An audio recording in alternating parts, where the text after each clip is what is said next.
Hi friends, പുതിയൊരു വീഡിയോയിലേക്ക് സ്വാഗതം. റേഷൻ അരി കൊണ്ട് ഇഡലിയൊക്കെ ഉണ്ടാക്കുമ്പോൾ ചിലപ്പോഴൊക്കെ പശപശപ്പ് പോലെ ഒട്ടിപ്പിടിക്കാറില്ലേ? ഒട്ടും തന്നെ ഒട്ടിപ്പിടിക്കാതെ നല്ല പെർഫെക്റ്റ് ഇഡലി ഉണ്ടാക്കാനായിട്ട് അരി കുതിർക്കുമ്പോഴും അരയ്ക്കുമ്പോഴും അതുപോലെ തന്നെ മാവ് കൂട്ടി വയ്ക്കുമ്പോഴൊക്കെ ഇതുപോലുള്ള കുറച്ച് കുഞ്ഞു കുഞ്ഞു കാര്യങ്ങൾ ചെയ്താൽ മതി. അപ്പോൾ നമ്മുടെ തുമ്പപ്പൂ പോലെ സോഫ്റ്റായ ഇഡലി ഉണ്ടാക്കുന്നത് എങ്ങനെയാണെന്ന് കണ്ടാലോ? ഇഡലി ഉണ്ടാക്കാനായിട്ട് ഞാനിവിടെ ഒരു ഗ്ലാസ് റേഷൻ പച്ചരിയാണ് എടുത്തിട്ടുള്ളത്. റേഷൻ പച്ചരി മാത്രമല്ല കേട്ടോ, ചിലപ്പോഴൊക്കെ നമ്മൾ കടയിൽ നിന്ന് വാങ്ങിക്കുന്ന ക്വാളിറ്റി കൂടിയ പച്ചരി കൊണ്ട് ഇഡലി ഉണ്ടാക്കുമ്പോഴും ഇങ്ങനെ പശപശപ്പൊക്കെ ഉണ്ടാവാറുണ്ട്. ഇഡലിയും ദോശയൊക്കെ ഉണ്ടാക്കാനായിട്ട് എടുക്കുന്ന ഏത് പച്ചരിയും ഇതുപോലെ ഒന്ന് ചെയ്തിട്ട് ഉണ്ടാക്കുകയാണെങ്കിൽ ഒട്ടും ഒട്ടിപ്പിടിക്കാത്ത നല്ല പെർഫെക്റ്റ് ആയിട്ട് ഉണ്ടാക്കിയെടുക്കാൻ സാധിക്കും. ഒരു പാത്രം സ്റ്റവിൽ വെച്ച് ചൂടാക്കിയ ശേഷം അതിലേക്ക് നമ്മൾ എടുത്തു വച്ചേക്കുന്ന പച്ചരി ഇട്ട് കൊടുക്കാം. ഇനി ഇത് ഏകദേശം 1 മിനിറ്റ് നേരം ഒന്ന് വഴറ്റിയെടുക്കാം. കൂടുതൽ വഴറ്റേണ്ട ആവശ്യമൊന്നുമില്ല കേട്ടോ, ഒരൊറ്റ മിനിറ്റ് മാത്രം വഴറ്റിയാൽ മതി. അതായത് നമുക്ക് ഈ പച്ചരി ചൂടോടെ കൈകൊണ്ട് വാരിയെടുക്കാനുള്ള പാകത്തിന് വഴറ്റിയെടുത്താൽ മതി. റേഷൻ പച്ചരിയോ സാദാ പച്ചരിയോ ഏതായാലും അതിൻ്റെ ആ പശപശപ്പ് മാറ്റിയെടുക്കാൻ പറ്റിയ നല്ലൊരു ടിപ്പാണിത്. പിന്നെ ഇഡലിക്കും ദോശയ്ക്കും മാത്രമല്ല കേട്ടോ, പുട്ടിനും ഇടിയപ്പത്തിനൊക്കെ ആയിട്ട് നമ്മൾ വീട്ടിൽ അരിപ്പൊടി തയ്യാറാക്കി എടുക്കാറില്ലേ? ആ സമയത്തും ഇങ്ങനെ ഒന്ന് വറുത്തെടുക്കുകയാണെങ്കിൽ വളരെ നല്ലതായിരിക്കും. അപ്പോൾ ഇതാ ഞാനിവിടെ അരി പാകത്തിന് ചൂടാക്കി എടുത്തിട്ടുണ്ട്. ഇനി ഇത് നമുക്കൊരു പാത്രത്തിലേക്ക് ഇട്ട് കൊടുക്കാം. ഇതിന് ചൂടാറുന്നതിന് മുമ്പ് തന്നെ നമുക്കിതൊന്ന് കഴുകിയെടുക്കണം. അരിയോടൊപ്പം നമുക്ക് 2 ഐറ്റംസ് കൂടി ചേർത്ത് കഴുകിയെടുക്കാം. 1 ഗ്ലാസ് പച്ചരിയാണ് നമ്മളിവിടെ എടുത്തിട്ടുള്ളത്. അതേ ഗ്ലാസ്സിന് 1/4 ഗ്ലാസോളം ഉഴുന്നാണ് നമുക്കിതിലേക്ക് വേണ്ടത്. 1 ടീസ്പൂൺ ഉലുവ കൂടി ചേർത്ത് നമുക്കിത് നന്നായിട്ടൊന്ന് കഴുകിയെടുക്കാം. വെള്ളം ഒഴിച്ച് 3 പ്രാവശ്യമെങ്കിലും കൈകൊണ്ട് നന്നായിട്ട് തിരുമ്മി കഴുകിയെടുക്കണം. നിങ്ങൾക്ക് വേണമെങ്കിൽ അരിയും ഉഴുന്നൊക്കെ സെപ്പറേറ്റ് ആയിട്ട് കഴുകി സോക്ക് ചെയ്യാൻ വെക്കാവുന്നതാണ്. ഞാനിപ്പോൾ അങ്ങനെ ചെയ്യുന്നില്ല, എല്ലാം കൂടി ഒരുമിച്ചിട്ടാണ് കഴുകിയെടുക്കുന്നത്. നന്നായിട്ട് കഴുകിയെടുത്ത ശേഷം നമുക്കിതിലേക്ക് നികക്കെ വെള്ളം ഒഴിച്ചു കൊടുക്കാം. ഇനി ഏകദേശം ഒരു 5 മണിക്കൂർ നേരത്തേക്ക് ഇത് സോക്ക് ചെയ്യാനായിട്ടൊന്ന് മാറ്റി വയ്ക്കാം. പിന്നെ ഇഡലിയും ദോശയൊക്കെ ഉണ്ടാക്കാനായിട്ട് അരിയും ഉഴുന്നൊക്കെ വെള്ളത്തിലിട്ട് കുതിർത്തെടുക്കുമ്പോൾ കുറഞ്ഞത് 4 മണിക്കൂറെങ്കിലും കുതിർത്തെടുക്കാൻ ശ്രദ്ധിക്കണം. എങ്കിൽ മാത്രമേ നല്ല പെർഫെക്റ്റ് ആയിട്ട് ഇതൊക്കെ നമുക്ക് ഉണ്ടാക്കിയെടുക്കാൻ സാധിക്കുകയുള്ളൂ. 5 മണിക്കൂറോളം ഞാനിവിടെ കുതിർത്തെടുത്ത അരിയും ഉഴുന്നുമാണ് കേട്ടോ ഇത്. നന്നായിട്ട് കുതിർന്ന് കിട്ടിയിട്ടുണ്ട്. ഇനി ഇത് നമുക്കൊരു മിക്സിയുടെ ജാറിലേക്ക് ഇട്ടൊന്ന് അരച്ചെടുക്കാം. ഇഡലി നല്ല സോഫ്റ്റ് ആയിട്ട് കിട്ടുന്നതിന് വേണ്ടി നമുക്കിതിലേക്ക് കുറച്ച് ചോറ് ചേർത്ത് കൊടുക്കാം. നമ്മൾ ആ അരിയും ഉഴുന്നൊക്കെ കളന്നെടുത്ത പാത്രം ഏതാണോ ആ പാത്രത്തിന് 1/2 പാത്രം ചോറ് കൂടി നമുക്കിതിലേക്ക് ഇട്ടൊന്ന് അരച്ചെടുക്കണം. ഇനി ഇത് അരയ്ക്കുന്നതിന് മുമ്പ് ഈ ഒരു സൂത്രം ചെയ്യണം. എങ്കിൽ മാത്രമേ നല്ല സോഫ്റ്റ് ആൻഡ് സ്പോഞ്ചി ഇഡലി നമുക്ക് ഉണ്ടാക്കിയെടുക്കാൻ സാധിക്കുകയുള്ളൂ. നമ്മുടെ അരിയും ഉഴുന്നൊക്കെ മിക്സി ജാറിൽ അരച്ചെടുക്കുമ്പോൾ ജാറ് വല്ലാണ്ട് അങ്ങ് ചൂടായി പോകും. അത് ഒഴിവാക്കാനായിട്ട് 2 ഐസ് ക്യൂബ്സ് ഞാൻ ഇതിലേക്ക് ഇട്ട് കൊടുക്കുന്നുണ്ട്. ഇനി ഇതിലേക്ക് കുറച്ച് വെള്ളവും കൂടി ചേർത്ത് നമുക്കിതൊന്ന് അരച്ചെടുക്കാം. പിന്നെ ഐസ് ക്യൂബ്സ് ഇട്ട് അരക്കണമെന്ന് നിർബന്ധമൊന്നുമില്ല കേട്ടോ.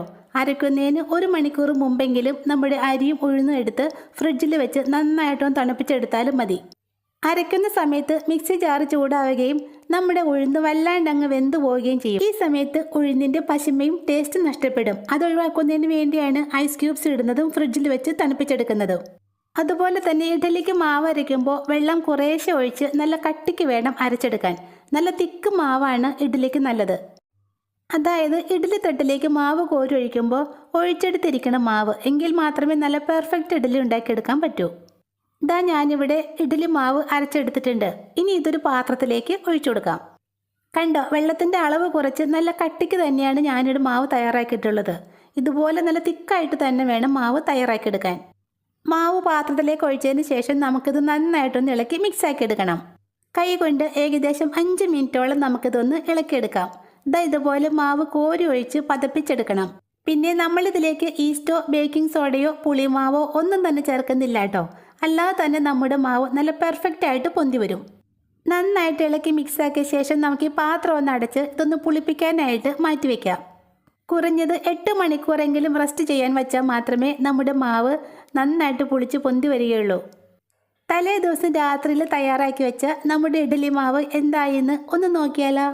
കണ്ടോ, ഈസ്റ്റോ ബേക്കിംഗ് സോഡയോ പുളിമാവോ ഒന്നും തന്നെ ചേർക്കാതെ നല്ല പെർഫെക്റ്റ് ഇഡലി ബാറ്ററാണ് നമുക്കിവിടെ കിട്ടിയിട്ടുള്ളത്. കോരി എടുക്കുമ്പോൾ നല്ല തിക്കായിട്ട് നല്ല വെണ്ണ പോലെയുണ്ട് നമ്മുടെ ഇഡലി മാവ്. പിന്നെ അരയ്ക്കുന്ന സമയത്ത് ഞാനിതിലേക്ക് ഉപ്പ് ചേർത്തിട്ടില്ലായിരുന്നു. ഞാൻ എങ്ങനെ ഇഡലിക്കും ദോശയ്ക്കൊക്കെ മാവ് അരയ്ക്കുമ്പോൾ ഉപ്പ് ചേർത്ത് അരയ്ക്കാറില്ല കേട്ടോ. ഉപ്പ് ചേർത്ത് മാവ് അരച്ച് വെച്ചാൽ എനിക്കിതുപോലെ പുളിച്ച് കിട്ടാറുമില്ല. അതുകൊണ്ടാണ് ഞാൻ ഉപ്പ് ചേർക്കാതെ തന്നെ മാവ് തയ്യാറാക്കി വെക്കുന്നത്. ഇഡ്ഡലി ബാറ്ററിലേക്ക് ആവശ്യത്തിന് ഉപ്പ് ചേർത്തതിന് ശേഷം ഒരു സ്പൂണ് കൊണ്ട് മെല്ലെ ഒന്ന് ഇളക്കി മിക്സാക്കി കൊടുക്കാം. അധികം അങ്ങോട്ട് കുത്തി ഇളക്കരുത് കേട്ടോ. സ്പൂണ് കൊണ്ട് ഉപ്പ് മെല്ലെ ഒന്ന് ഇളക്കി മിക്സാക്കി കൊടുത്താൽ മാത്രം മതി. ഉപ്പ് ചേർത്തതിന് ശേഷം വേണമെങ്കിൽ ഒരു 10 മിനിറ്റ് കൂടി റെസ്റ്റ് ചെയ്യാനായിട്ട് മാറ്റി വയ്ക്കാം. ഞാൻ അങ്ങനെ ചെയ്യുന്നില്ല കേട്ടോ. ഞാൻ ഇപ്പം തന്നെ ഇഡ്ഡലി ഉണ്ടാക്കുകയാണ്. നല്ല പെർഫെക്റ്റ് ഇഡ്ഡലി കിട്ടുന്നതിന് വേണ്ടി അരി കുതിർത്തപ്പോഴും അരച്ചപ്പോഴും മാവ് കൂട്ടി വെച്ചപ്പോഴൊക്കെ നമ്മൾ ചില കാര്യങ്ങൾ ചെയ്തു. അതുപോലെ തന്നെ വേവിച്ചെടുക്കുമ്പോഴും ചില കാര്യങ്ങൾ ചെയ്താൽ മാത്രമേ അരികൊന്നും പൊട്ടിപ്പോവാത്ത നല്ല സ്പോഞ്ച് ഇഡ്ഡലി നമുക്ക് ഉണ്ടാക്കിയെടുക്കാൻ പറ്റൂ. ഇഡ്ഡലി തട്ട് നന്നായിട്ട് കഴുകി തുടച്ച് ഉണക്കിയതിന് ശേഷം മാത്രം അതിലേക്ക് കുറച്ച് എണ്ണയോ വെളിച്ചെണ്ണയോ തേച്ച് കൊടുക്കാം. തട്ടിൽ നനവുണ്ടായി കഴിഞ്ഞാൽ നമ്മൾ ഇഡ്ഡലി പാകം ചെയ്ത് തട്ടിൽ നിന്നും പെറുക്കിയെടുക്കുമ്പോൾ അത് പൊട്ടിപ്പോവാനുള്ള ചാൻസ് ഉണ്ട്. അതുപോലെ തന്നെ ഇഡ്ഡലി പാത്രത്തിൽ ആവശ്യത്തിന് വെള്ളം ഒഴിച്ച് നന്നായിട്ടും തിളപ്പിക്കണം. അതിനുശേഷം മാത്രമാണ് നമ്മൾ എണ്ണ പുരട്ടി വെച്ചേക്കുന്ന തട്ടെടുത്ത് പാത്രത്തിലേക്ക് വെക്കാൻ പാടുള്ളൂ. തട്ടിറക്കി വെച്ചതിന് ശേഷം നമുക്ക് ആ ഇഡ്ഡലി മാവ് ഓരോ കയ്യിൽ വീതം കോരി തട്ടിലേക്ക് ഒഴിച്ചു കൊടുക്കാം. നല്ല തിക്കായിട്ട് മാവ് അരച്ചത് കാരണം ഒഴിച്ചാൽ ഒഴിച്ചെടുത്ത് മാവ് ഇരിക്കുന്നത് കണ്ടോ? ഇതുപോലെ വേണം ഇഡ്ഡലിക്ക് മാവ് അരച്ചെടുക്കാൻ. അതുപോലെ തന്നെ ഓരോ കുഴികളിലും 1/4 ഭാഗം മാത്രമേ മാവ് ഒഴിച്ചു കൊടുക്കാൻ പാടുള്ളൂ. അല്ലെങ്കിൽ ഇഡ്ഡലി വെന്ത് വരുമ്പോൾ പുറത്തേക്കെല്ലാം പരന്നു പോയി ഷേപ്പ് ഇല്ലാതാകും. അരി കുതിർത്തപ്പോഴും അരച്ചപ്പോഴും മാവ് കൂട്ടിയപ്പോഴൊക്കെ നമ്മൾ ചെയ്തതുപോലെ തന്നെ ഇഡ്ഡലി വേവിക്കുമ്പോഴും ഒരു പ്രധാന കാര്യം ചെയ്യാൻ മറക്കരുത്. തട്ടിൽ മാവ് ഒഴിച്ച് അടച്ചതിന് ശേഷം ഏകദേശം 2 മിനിറ്റ് നേരത്തേക്ക് തീ കൂട്ടി വെക്കണം. അതായത് നല്ല ഹൈ ഫ്ലെയിമിൽ തന്നെ സ്റ്റൗ വെക്കണം. ഹൈ ഫ്ലെയിമിൽ വെക്കുന്ന ഈ സമയത്താണ് നമ്മുടെ ഇഡ്ഡലി നന്നായിട്ട് പൊന്തി വരുന്നത്. അപ്പോൾ ഈ സമയത്ത് ചൂട് കുറവാണെങ്കിൽ ഇഡ്ഡലി പൊങ്ങി വരാതെ പതിഞ്ഞു പോകും. പെർഫെക്റ്റ് ഇഡ്ഡലി ഉണ്ടാക്കാനുള്ള നല്ലൊരു ടിപ്പാണ് കേട്ടോ ഇത് മറക്കാതെ തന്നെ ചെയ്യണേ. 2 മിനിറ്റ് നേരം ഹൈ ഫ്ലെയിമിലിട്ടതിന് ശേഷം ഫ്ലെയിം കുറച്ച് ഏകദേശം 4 മിനിറ്റ് നേരം കൂടി മീഡിയം ഫ്ലെയിമിലിട്ട് നമുക്കിതൊന്ന് കുക്ക് ചെയ്തെടുക്കാം. ഏകദേശം ഒരു 7-8 മിനിറ്റ് ആയപ്പോഴേക്കും നമ്മുടെ ഇഡ്ഡലി നന്നായിട്ട് വെന്ത് വന്നിട്ടുണ്ട്. ഇനി നമുക്ക് ആ തട്ട് ഓരോന്നായിട്ട് പുറത്തേക്ക് മാറ്റി വയ്ക്കാം. പിന്നെ ഇഡ്ഡലിയും തട്ടും നന്നായിട്ട് തണുത്ത ശേഷം മാത്രമേ ഇത് തട്ടിൽ നിന്ന് റിമൂവ് ചെയ്യാൻ പാടുള്ളൂ. അല്ലെങ്കിൽ ഇഡ്ഡലി പൊട്ടിപ്പോകും. നിങ്ങൾക്ക് പെട്ടെന്ന് തന്നെ ഇഡ്ഡലി എടുക്കണമെന്നുണ്ടെങ്കിൽ തട്ട് ടാപ്പിനടിയിൽ കമിഴ്ത്തി പിടിച്ചിട്ട് അതിന് മുകളിലേക്ക് വെള്ളം ഒഴിച്ചു കൊടുക്കണം. തട്ടും ഇഡ്ഡലിയും തണുത്തതിന് ശേഷം പെറുക്കിയെടുക്കാം. കുറച്ച് നേരം വെച്ചപ്പോഴേക്കും നമ്മുടെ ഇഡ്ഡലി നന്നായിട്ട് തണുത്ത് കിട്ടിയിട്ടുണ്ട്. ഇനി ഞാനിത് തട്ടിൽ നിന്നും എടുക്കുകയാണ്.